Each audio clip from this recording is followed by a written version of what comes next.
চাই ভাই, দোয়া করবেন আমার জন্য। আমি কাটে কত হয়ে গেছে বেলুনের সিং মারে কি করবো কোন যাই সবার কাছে দোয়া চাই সবার কাছে। থাক বলেন না, বললে মন খারাপ করবে তাই না ভাই? বলেন না, বললে মন খারাপ করবে না।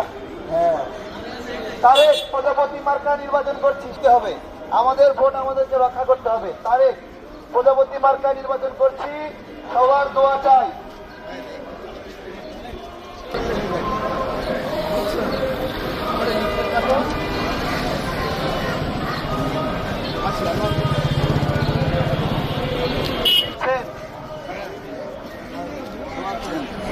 প্রজাপতির জন্য দোয়া চাই, প্রজাপতির জন্য দোয়া করবেন সবাই। সবাই ভালো আছেন? আমি তারেক, প্রজাপতি আমার মার্কা, সবার কাছে দোয়া চাই। একটু দোয়া চাই আপনাদের, আমাদের প্রজাপতি মার্কার জন্য